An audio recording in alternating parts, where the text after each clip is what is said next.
Moving on really swiftly, we have another interesting story that has been taking the airwaves, and we have to talk about it.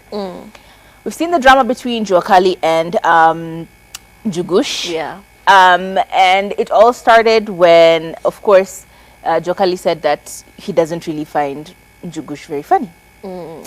And apparently he doesn't feel like, comedians do put in a lot of work in comparison to artists and so on and so forth.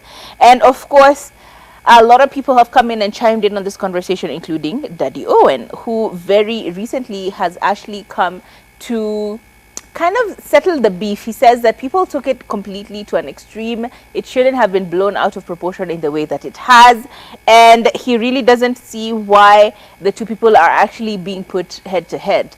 It was a comment. It should have been left for what it was.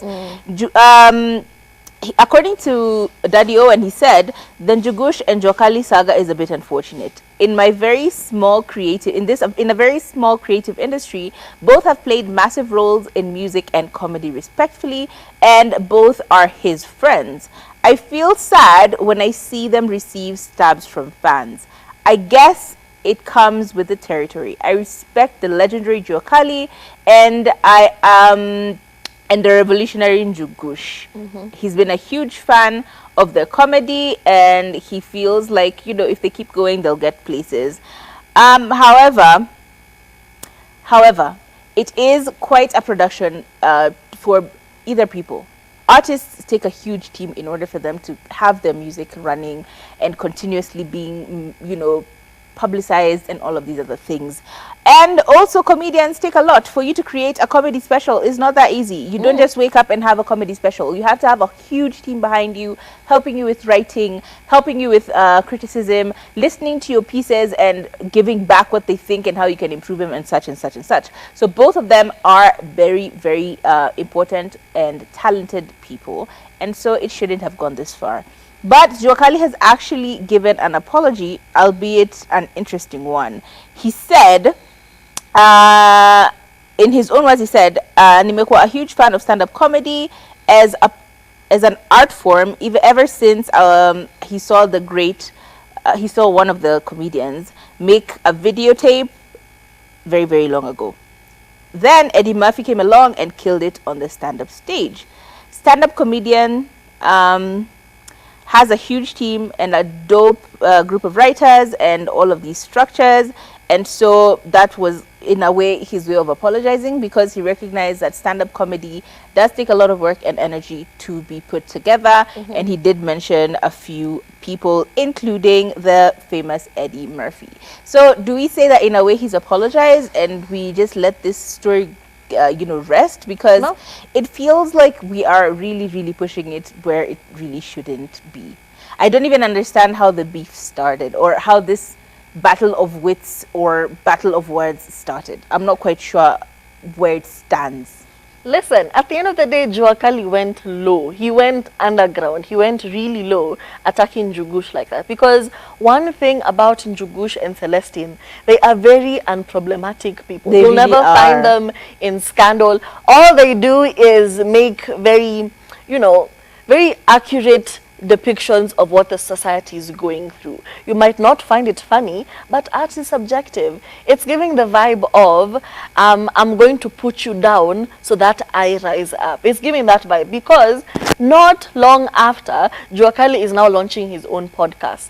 So what was that? What was that? Are you saying you were trying to bring down Njugush by causing all of this controversy, by saying he's not funny, ha ha ha ha? Because even the tweet was very passive aggressive. It really was so long. Ni boy wangu, but at the end of the day, Mr. Kani funny. Okay, you could have said that to yourself, to your family, and then kept quiet. You didn't need to tweet it out. But to tweet that, cause this storm, have people talk about you, have all this attention on you, and then drop a podcast. Going to Lukuja Town last week. As in, that was so calculated of you, Cali.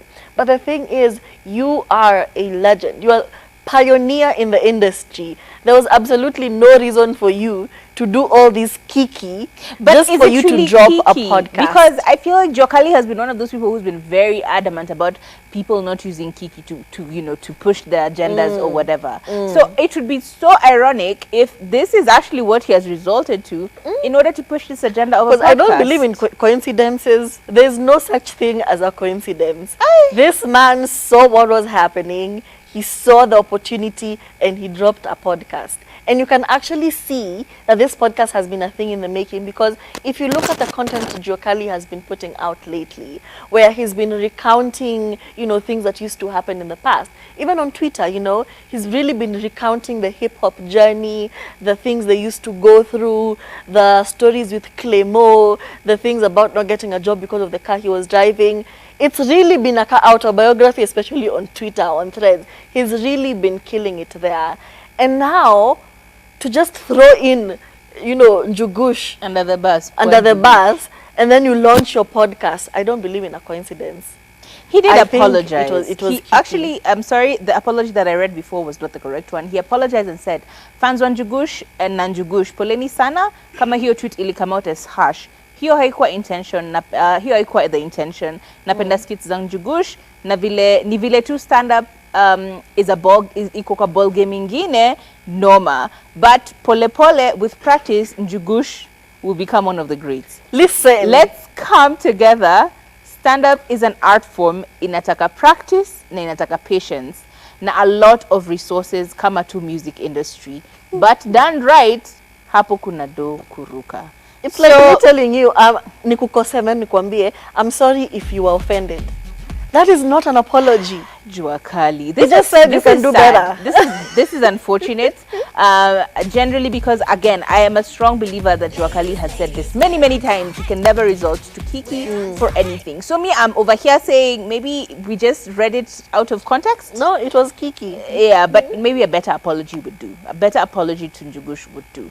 They haven't said much from their camp after this apology, have they? Not really. No. So we'll wait and see how the story develops. But for now, do you think Jokali was actually looking for kiki, or he was kikiing in order to get some traction for his podcast, or do you think it was just an innocent firing of shots, which unfortunately Njugush caught? Let us know, 0770 729 366.